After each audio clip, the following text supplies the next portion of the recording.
makofi.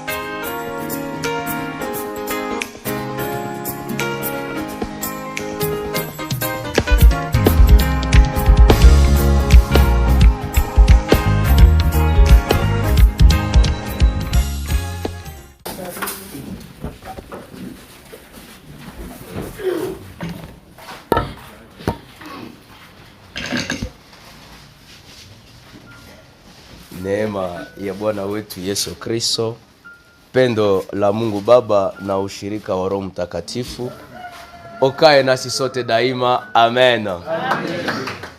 Tunamshukuru Mungu kwa neema kubwa ambayo ameweza kutupatia asubuhi ya leo.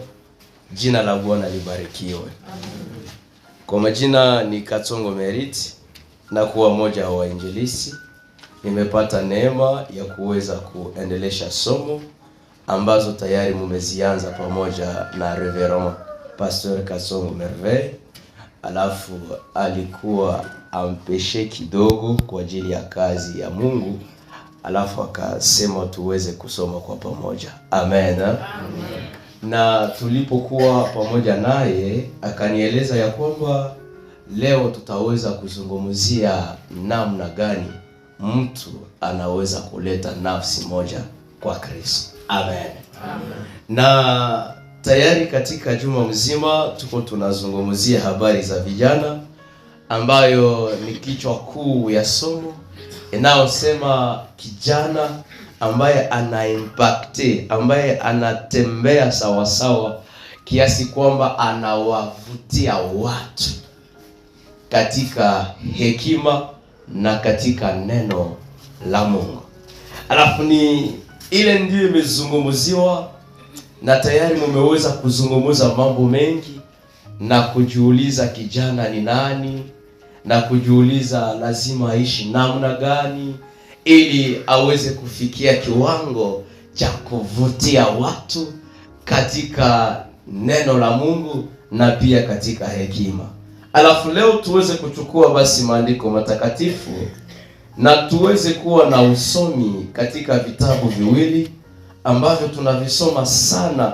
Naamini ya kwamba tena Bwana Mungu atazungumza nasi kwa kitabu ya Mathayo sura 28 shairi la 18 hadi 22. Matthieu 28, 18 à 20. Pia kitabu kia Matendo ya Mitume sura ya kwanza shairi la 8, Acte chapitre 1 le verset 8, na tutapenda kuzungumuza pia katika kitabu ya Yohana sura ya 3 shairi la 6. Naongoza usomi kwa jina la Yesu Kristo. Yesu akakuja kwao akawaambia akisema, nimepewa mamlaka yote mbinguni na wapi? Na duniani. Kwendeni basi mukafanye mataifa ngapi? Yote kuwa wanani? Wanafunzi, mukiwabatiza kwa jina la nani?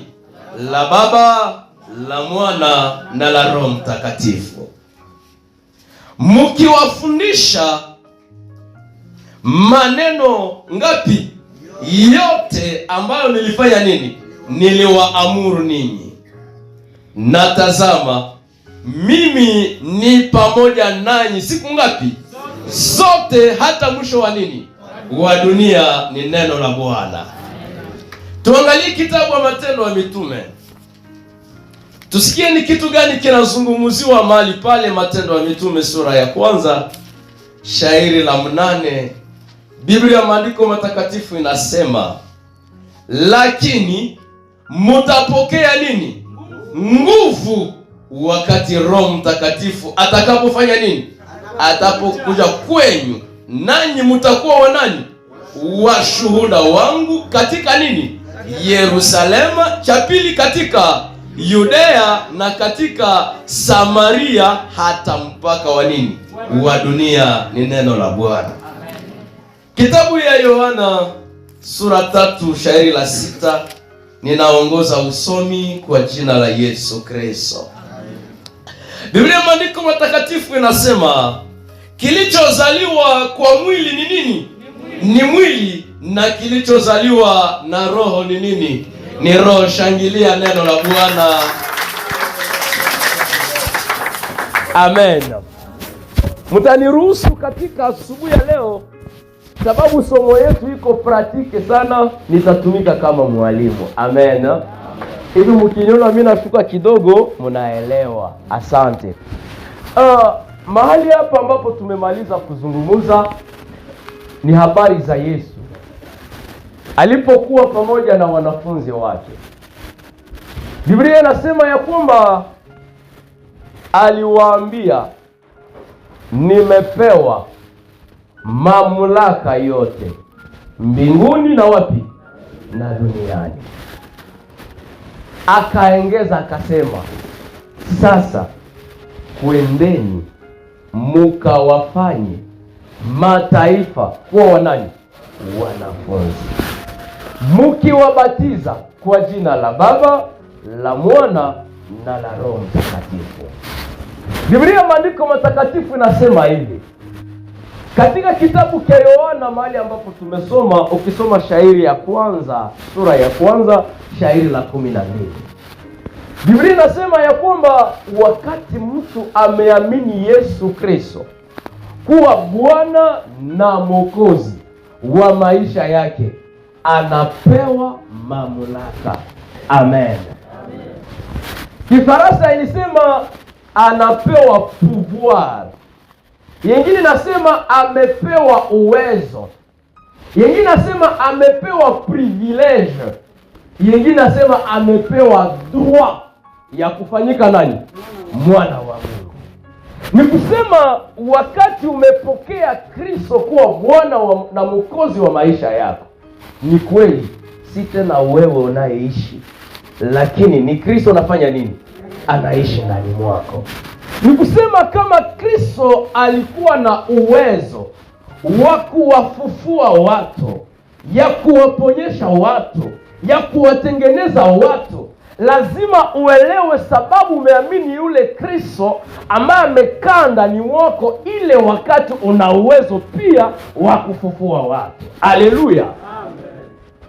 Sijui tuko pamoja? Alafu Biblia inaposema tumepewa mamlaka yote ya kuitwa wana wa Mungu, ni kusema tuna uwezo pia wa kufanya yale yote ambayo Mungu aliye baba yetu aliyoyafanya. Kitabu wa Matendo ya Mitume, mahali ambapo tumesoma, Biblia inasema ya kwamba mtapokea nini? Nguvu.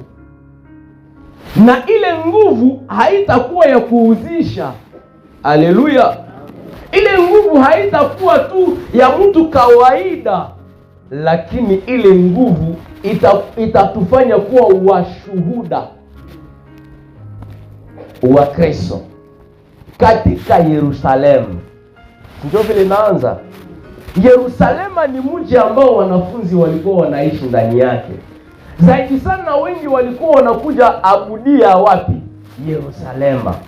Na tukipenda kuleta katika context Yerusalema kwa siku za leo na wakati huu, tutasema Yerusalema ni kasika. Amen. Ni kusema mbele uweze kutoka kasika kwenda kupasha injili nje, lazima uanzie wapi? Haleluya. Na kupasha injili kasika haina bezo ya maneno.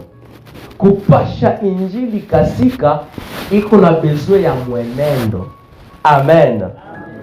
Kuna watu ambao hawawezi sikia neno la Mungu wasipotazama namna yako ya kutembea na Mungu. Ni kusema somo inakuwaka somo wakati yule anayefundisha somo yeye mwenyewe ni nani? Ni somo. Amen. Alafu ni kusema tumeleta watu wa Yerusalema kuamini Yesu. Lazima ile kitu ambayo ilisemeka ya kwamba impacte, tuvutie watu kiasi kwamba waelewe lazima Mungu wetu ndio waabudu. Haleluya. Alafu leo tunapenda tuzungumzie sasa swali ambayo nasema namna gani mtu anaweza leta nafsi kwa nani? Kwa Kristo. Ukiwa ulikuwa ukipata, nilipokuwa nikiongoza usomi katika kitabu kile cha Yohana sura 3 shairi la 6, ni habari za baba moja, mzee moja, anaitwa nani? Nikodemu. Nikodemu anasikiliza habari za Yesu. Kumbe Nikodemu amefikia kiwango kuwa mzee na haya zaliwaka mara ya ngapi? Mara ya pili. Akaona nikisema jinsi si apatiaka Yesu maisha ili siku zote banaweza nishangalia, sababu alikuwa ni doktor, alikuwa ni mzee, anajua sheria. Akaenda kwa Yesu usiku, akamwambia Yesu, tunajua ya kwamba wewe ni nani? Ni mwalimu, mwana wa Mungu. Haiwezekani mtu afanye yenyoko unafanya asipotoka wapi? Yesu akamwambia lazima uzaliwe mara ya pili. Nikodemu hakuelewa. Akamwambia kilichozaliwa kwa maji, kwa mwili ni nini? Mwili. Na kilichozaliwa kwa roho ni nini? Ni roho. Lakini vyote vinafanya nini? Si vinazaliwa. Ni kusema kama kinaweza zaliwa si kidogo, lazima kifanye nini? Kikomae. Kuna watu wengi ambao ndio wamezaliwa mara ya pili, jina la Bwana libarikiwe, lakini wamebakia wapi? Tumeona mama ameleta terme na semekaka rifusi. Ni kusema ni mtu mwenye hakuna siku unamwona, ulimwona juzi iko ule. Unamwona après 5 jours iko ule. Unamwona après mwaka moja iko ule. Mzazi, unaweza waza nini? Unazala mtoto wa vile, asi unaweza kuwa salama? Kitu cha kwanza utafanya nini? Umeona umeshakosa tete, umezala mtoto 5 jours hachekake, iko tusiko une semaine, 2 semaines, 1 mois, 3. Kwanza unaweza weza supporter na zile siku zote, utakuwa obligé umpeleke kudao.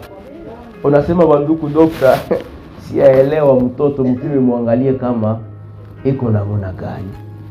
Sasa niko na swali, inawezekana namna gani mtu anasema ameamini Yesu anabakia ule, lakini hakuna hata mtu wa kubakia? Unasema huyu mtu unaona kisi anaendelea, tunaona kwenye kuko shida Alafu wakati dokta na mona kia wasema Nikodemu, namna yako ya kufikiri haiko vile. Kuzaliwa mara ya pili haiko maneno mengi, ni kujihakikishia kwamba ulishakapatia Yesu Kristo maisha yako. Haleluya. Na kumpatia maisha, Biblia inasema ya kwamba ile saa umempatia maisha ni kusema unahitaji usijiongoze tena wewe mwenyewe, lakini ukubali kufanya nini? Kuongozwa. Haleluya. Alafu swali yetu ya asubuhi ya leo ni kusema namna gani mtu anaweza leta nafsi kwa nini? Kwa nani? Kwa Kristo. Kitu cha kwanza, kuleta nafsi kwa Kristo ni chaguo ya mtu. Amen. Kuleta nafsi kwa Kristo ni nini? Ni chaguo ya mtu. Haina maneno mingi. Unaweza fika tu mbele ya mtu, amujambo dada fulani, anasema jambo, amujambo kaka, jambo.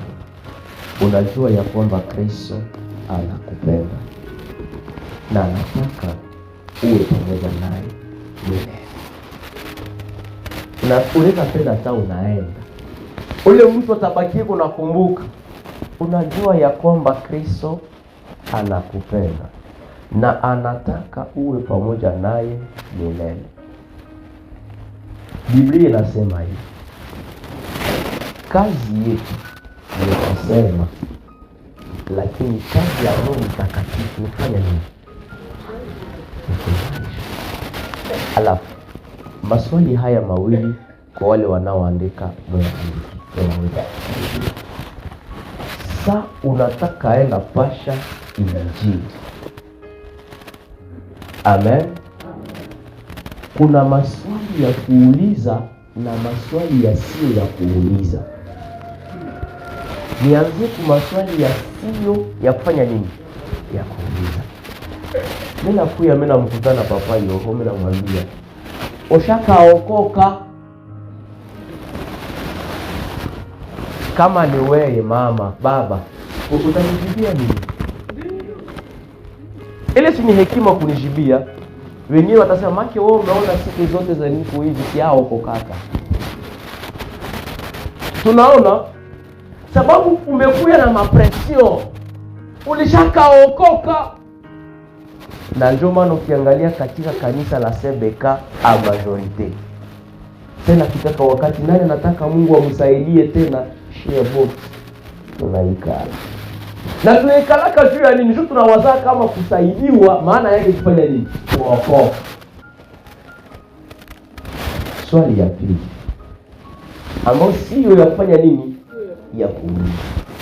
Mimi namkutana dada, alafu mimi namwambia, "Uko Mkristo?" Si mbona bisi inasumbua. Kwa nini unaniuliza hivi? Maka umeona siko Mkristo? Na ile saa atasio kwenye tashinda taende kwa sema sijui mzee tu aliniambia sasa kama niko Mkristo. Alafu oleke umsaidie, umefanya nini? Umemsumbua.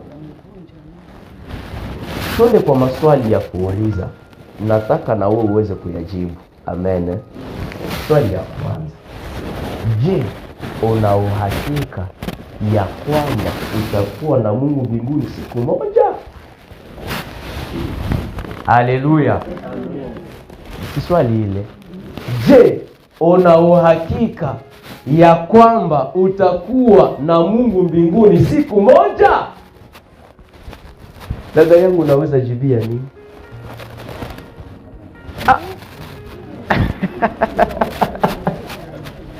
Baba, unaweza jibia nini? Je, una uhakika ya kwamba utakuwa na Mungu mbinguni siku moja? Asike pale kuko msaada wa Bwana vraiment. Pale kuna mambo ya uhakika, sote unajua, sote haujui. Na Biblia iko clear, inasema nini? Ndani ya maisha ya mtu unaweza danganya wengine wote, lakini hautaweza kudanganya wewe mwenyewe, na pia hauwezi danganya Mungu. Biblia inasema ya kwamba Mungu ni pahali pote. Kitabu ya Zaburi 39 inasema ya kwamba hata mbele uikale, yana yuwaki tunataka ikala. Haleluya. Ile swali inaweza kuwa na majibu mengi. Mmoja anaweza kuambia, "Ndio. Nina nini? Nina uhakika."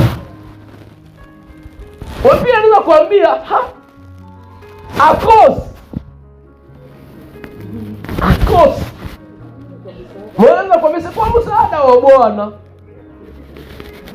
Na mwingine anaweza kuambia, "Sijue." Ile maneno sifanye nini? Sijue. Sasa na wewe position yako, si kila mtu ameshajua. Ile swali inaweza uliziwa mwingine namna. Je, ukifa leo utakuwa na Mungu mbinguni siku moja? Tuna ile. Lakini note bien, hii ya pili usizo yake kuiuliza. Watu wengi wanaogopa nini? Ukishaanza sema ukifa leo se basi.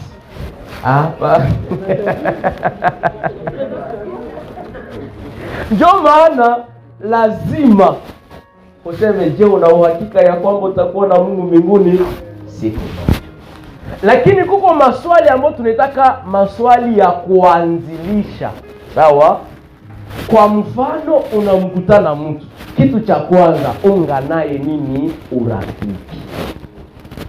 Haujue nililala wapi, haujue niko na waza nini, unakuya tu. Je, una uhakika utakuwa na Mungu mbinguni siku moja?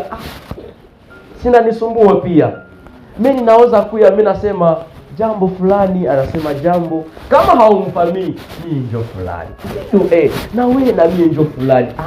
Nimependa nikusalimia. Alafu mnaingia kwanza katika nini? Urafiki.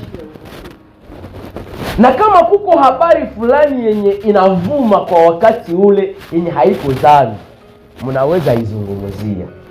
Kisha namwambia, lakini hata kama tuko hapa kwa hii saa, je, Yesu akakuya kwa hii saa na tuko na wewe, unaweza kuona hakika kama utakuwa na Mungu mbinguni siku moja?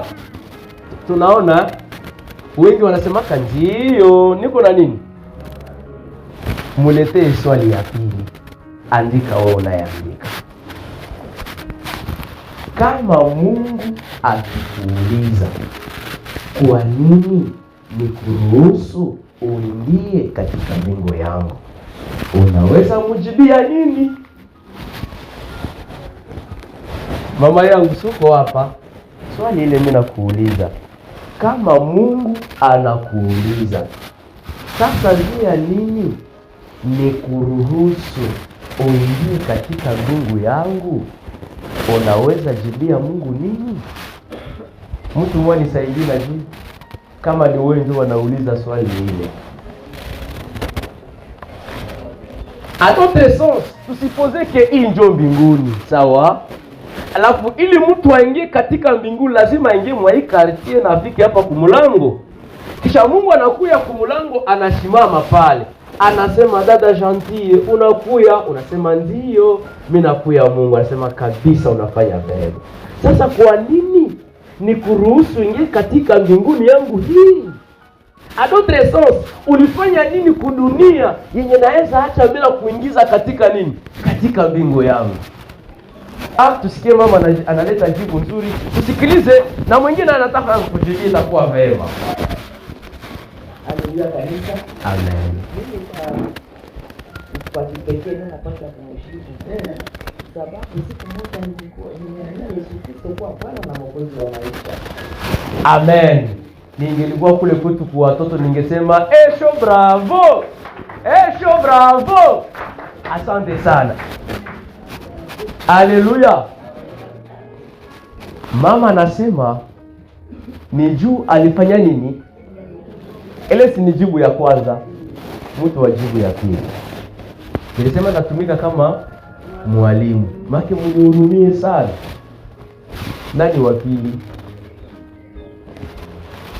Mungu anakuuliza, kwa nini nikuruhusu uingie katika mbingu yangu?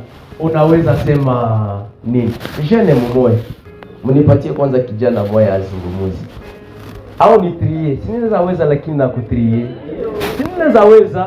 Asante, unipatie mikro tuweze kuipatia urafiki yangu hapa. Asante sana. Tuambie, Mungu anakuuliza kwa nini nikuruhusu uingie katika mbingu yangu? Unaweza jibia nini? Muone ile amefanya. Kwangu ile ni response. Mungu akubariki. Haleluya. Haiko kila swali utaulizaka mudescente sur terrain ndio batakupatia kama jibu. Kuko wengine utamuulizaka anaanza fanya nini? Anaanza nyota mkichwa. Na isikushituru unasema akose huyu mtu hana na yuko nakosa kama atajibia nini? Ile swali kuna watu ambao wanaweza kuambia juu ya matendo yao. Ni vile kuna watu wanaweza kuambia juu ya msalaba, Yesu alikufa kwa msalaba, sasa akasemaka mtamuamini iko na uzima wa milele. Kwa ile swali mko wanaanza kuambia sema basi na wewe Mungu anaweza uliza vya hivi. Vile nabo viko. Akikuletea maneno ya matendo, kisomo cha Wasebeka, niko mwimbaji, ninafanya hiki, usimwambie useme make na wao miaka yapata umefika ndani, ungana habari za kisomo kinasema usimudekuraje. Amen. Kwa ile saha umkumbushe jinsi kuna baba moja ambaye wanamuita Kornelio. Mtaka msikia? Baba msujaa, baba ambaye anaomba, na Biblia inasema ya kwamba anapataka na maono. Wenye maono si wiko humu ndani, anaomba mpaka naona sema hapa ni mpaka mbingu ifanye nini? Ifunguke, mbingu iseme. Lakini kumbe inawezekana mbingu ifunguke na mtu na haya aminiaka Yesu. Amen. Siku moja akamwambia ule baba aseme lazima utume mtu Yopa. Saa atafika Yopa ndipo atakwambia nini utafanya.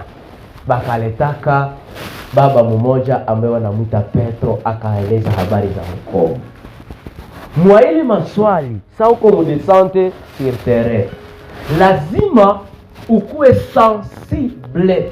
Amen. Sensibilite ni kusema usikuwe mudistraction. Usikilize Roho Mtakatifu anasema nini. Usikilize kama attitude ya ule mtu ni gani, na kama ndani mwako mumezalika neno gani ambalo naweza kumsaidia. Note bien, kupata injili nimesema ni chaguo. Jambo la pili, kupata injili lazima uwe msomaji wa neno la Mungu. Amen. Kupasha injili lazima ujihakikishie kwamba uko muombezi, intercessor. Upate muda wa kuomba, anaweza kukuelekeza. Hii maswali mawili inakufungulia. Ni sawa jinsi munganga mbele atunze magonjwa, lazima ajue kama mtu wake anagonjwa.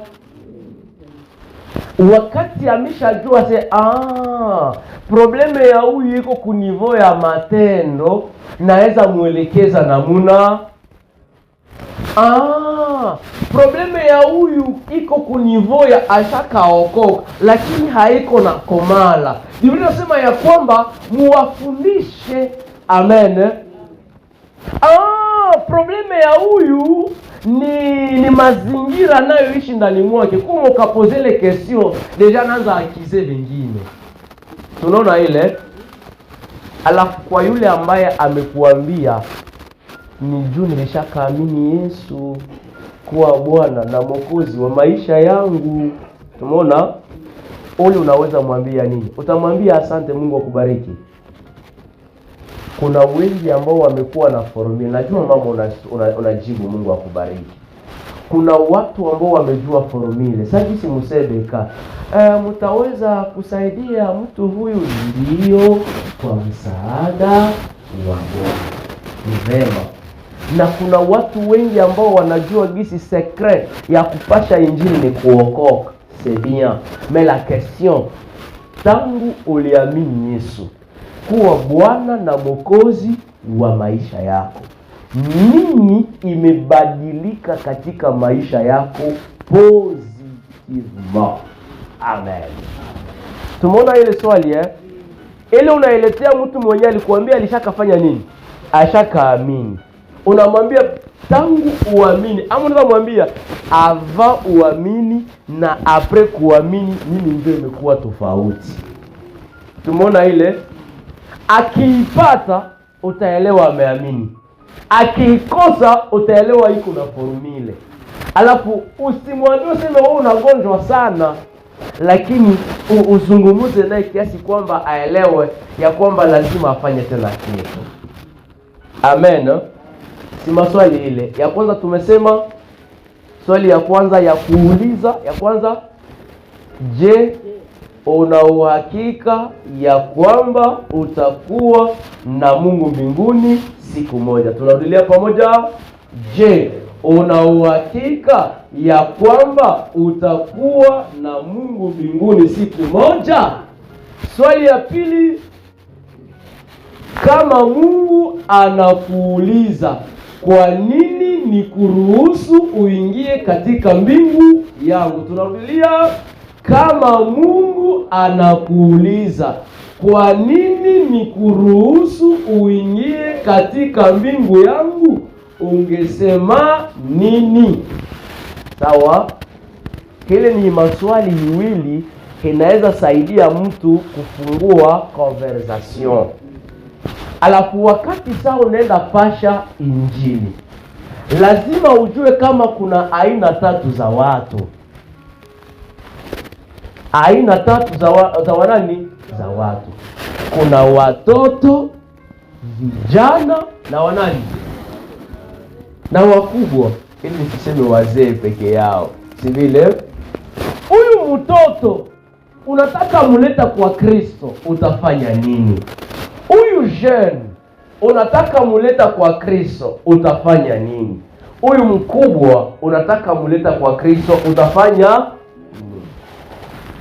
Note bien, wakati unataka leta watoto kwa Kristo, lazima ujikamate kama watoto. Amen. Wanami kuya. Wow. Tunamwona huyu rafiki yangu.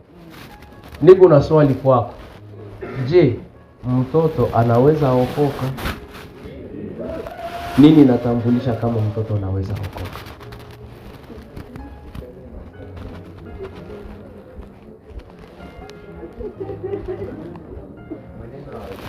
Mwenendo wa wazazi. Okay. Nini natambulisha kama mtoto anaweza okoka? Matendo yake, matendo ya wazazi, shauri ya wazazi. Biblia inasema hivi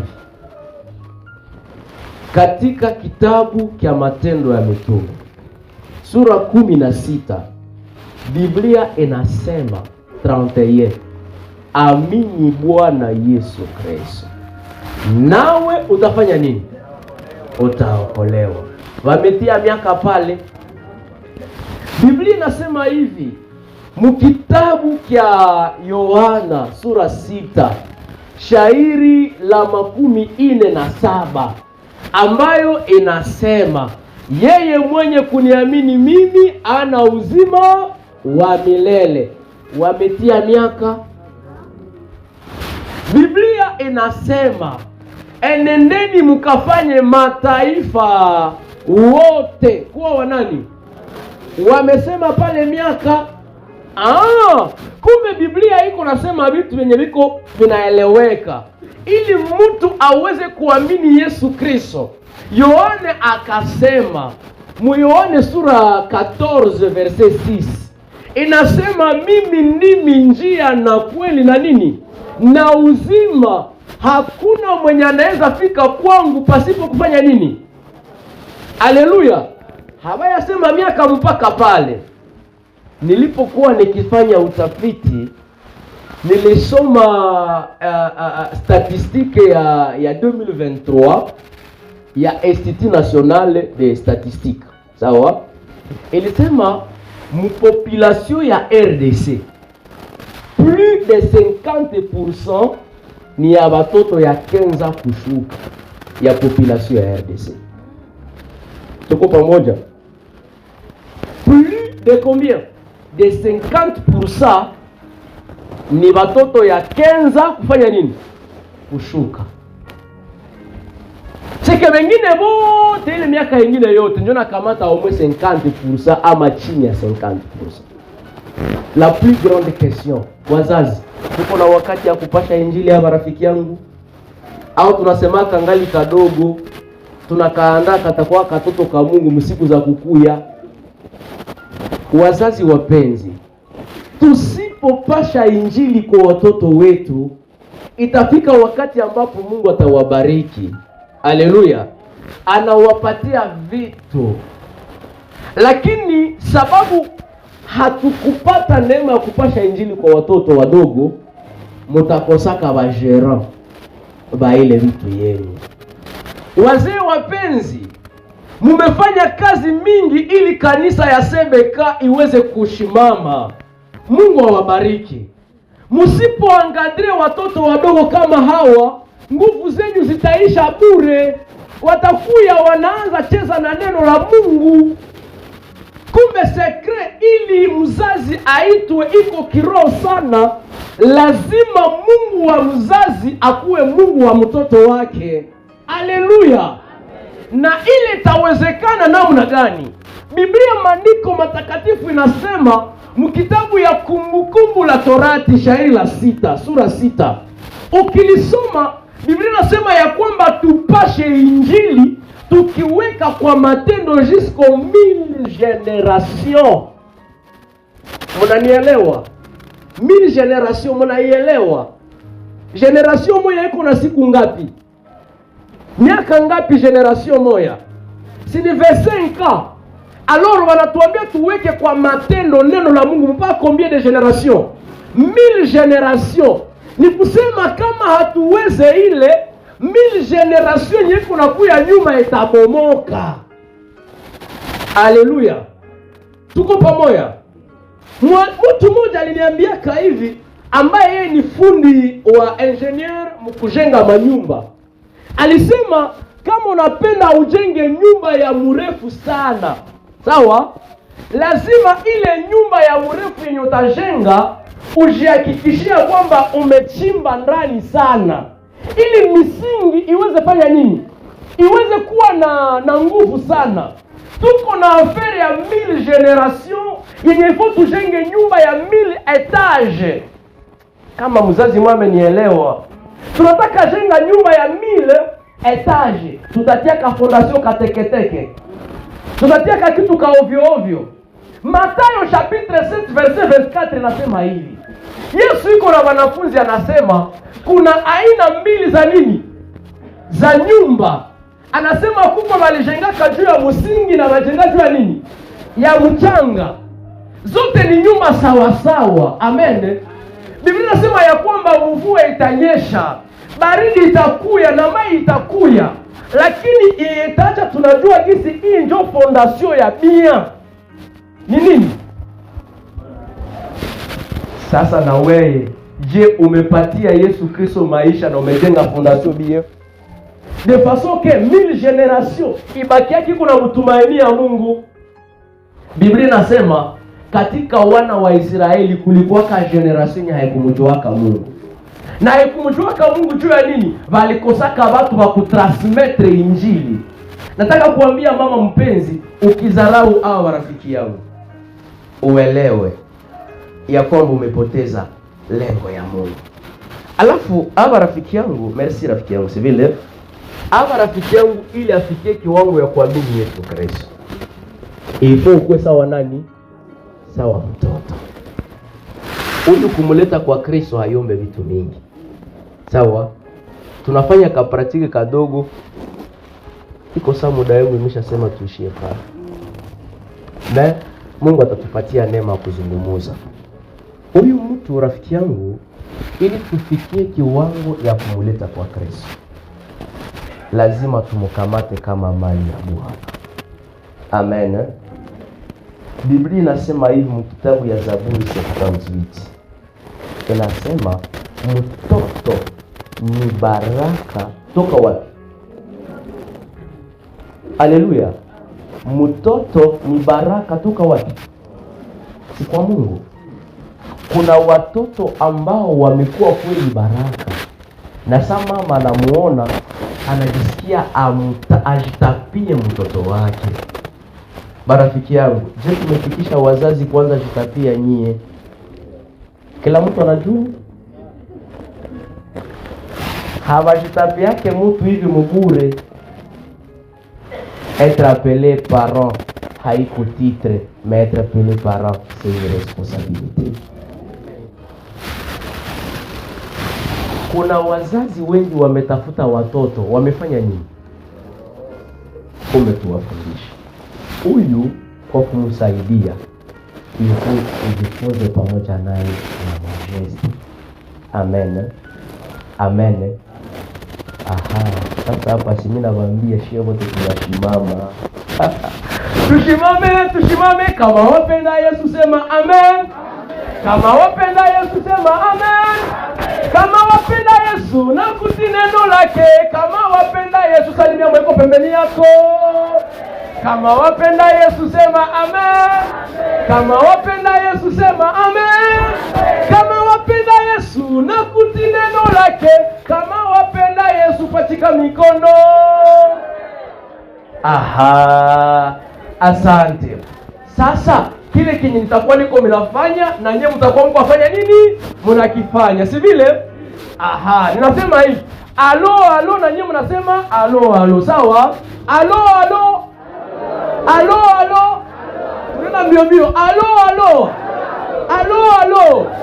Tunatia majeste. Alo alo. Alo alo. Alo alo.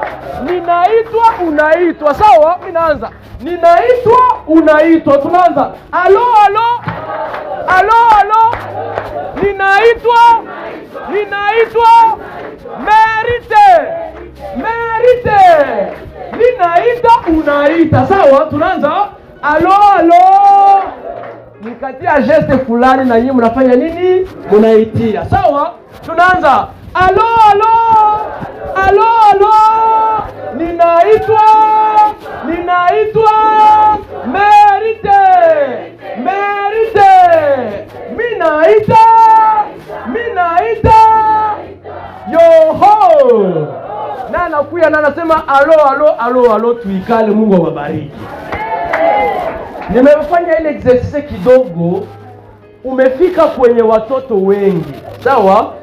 Unapenda uwaevangelize. Unajirendre compte kia hawatakusikia. Leta kama mchezo. Haleluya. Sasa misha kuwa pale nasema, "Vinafanya nini mnavifanya?" Alo alo alo alo alo. Wanafurahi kwanza. Na ile takupermettre kujua jina zao. Tumeelewa? Kisha unaanza kuwa naita mtoto munini? Mjina yake. Amen.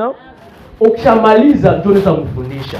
Sasa tunajifunza na kitu kimoja mbele nimalize, tunatoke hapa.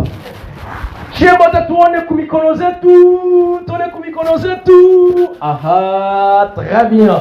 Ah, na yapi ndio kidole ya kabambi myote, ya munene, ya munene. Ah, hii hapa hivi, hii huku, hii huku, très bien. Ikafika wakati mimi nasema hivi, nitawaza nini? Très bien, make poa. Tunaona sasa, barafiki yangu, tuko na neema ya kufika mbinguni. Tunarudilia shibote, tuko na neema ya kufika mbinguni. Tena tuko na neema ya kufika hapa hivi, tuko na neema ya kufika mbinguni. Aha. Sasa barafiki yangu, ikafika wakati yenye mimi nafanya hivi. Nitawaza nini? Nitawaza nini? Si mnaona nyie peke? Kisha uone yaka hapa hivi kanendaka na sura. Unaona kisu vinaluma eh? Aha, sasa sisi kumoya kulikuwaka mtu ndio Adamu na nani? Na Eva. Uone wakakulaka nini? Tunda. Kisha ile saa dhambi kafanyaka nini? Ikaingia. Tuma na msikilize. Tuko na neema ya kufika wapi? Mbinguni, lakini mwanadamu ni nani? Ni mwenye dhambi. Tunarudilia ide, twende. Tuko na neema ya kufika mbinguni, lakini wanadamu ni mwenye dhambi. Aha. Sasa les amis, ilifikaka wakati kila mtu apiona kidole yake, vidole yake abione nani ameona kidole ya mrefu yote. Ameona ni kia mrefu sana. Ni nani? Umekipata trebi. Mezami tunafanya hivi, tunashofe. Hey, kula ba tunashofe. Tunafanya hivi. Yesu ni Mungu. Tunashofe tena. Hey, kuna wivu, tunashofe, twende. Yesu ni Mungu. Aha. Très bien. Simona kisi Yesu ni nani? Ni Mungu. Sasa hii kidole ya mrefu. Mwa hii dunia muko mtu wakabambi sana. Mwenye ni mrefu, anajua yote, anakuwa kafasi yote. Wanamuita nani? Shamba tunarudia, wanamuita nani?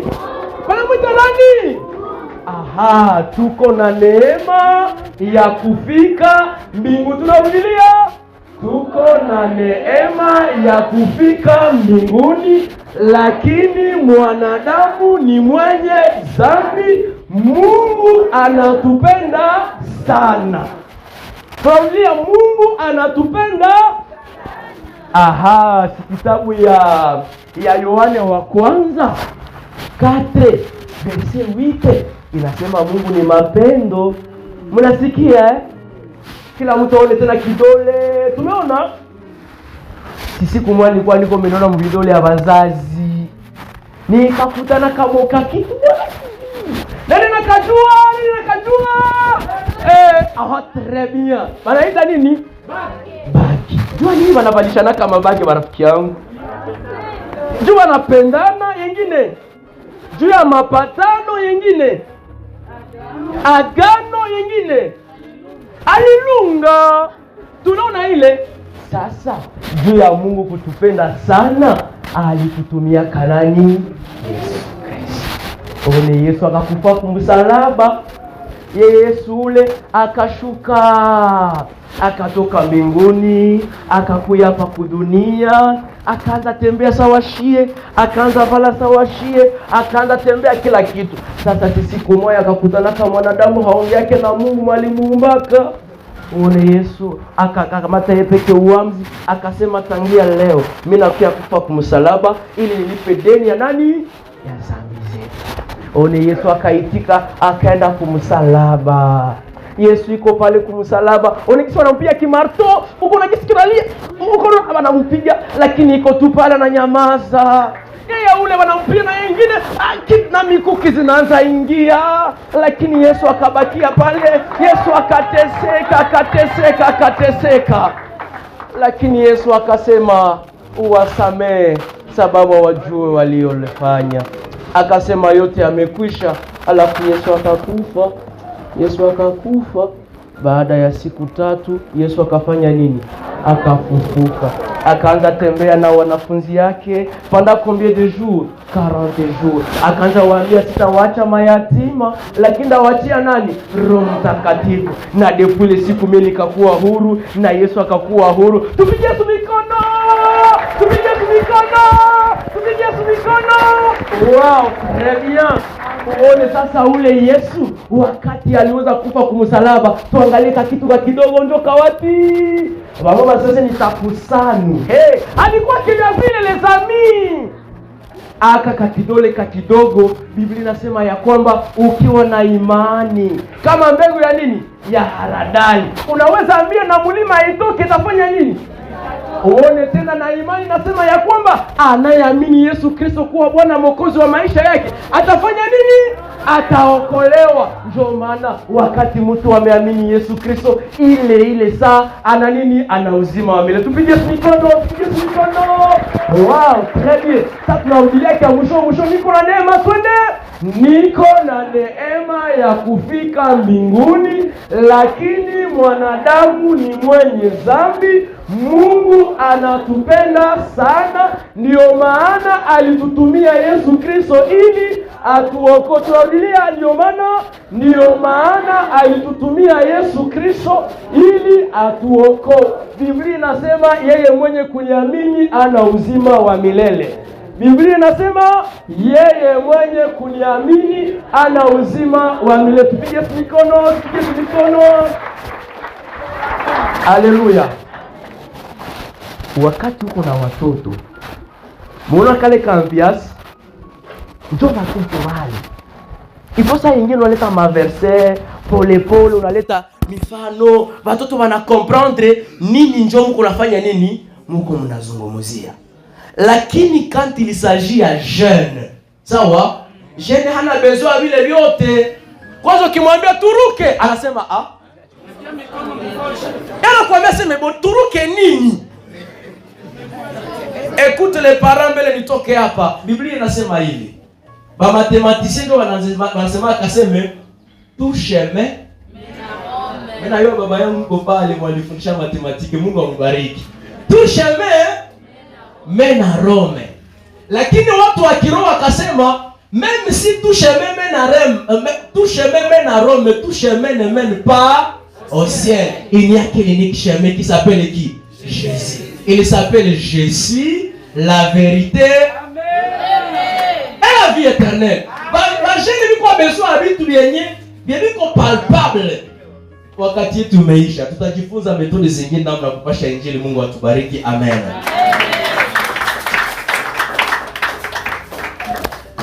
Haleluya. Amen. Tumebarikiwa sote. Barikiwe kama nilivyobarikiwa mimi wakati nasikia. Hebu tumsikilize hivi.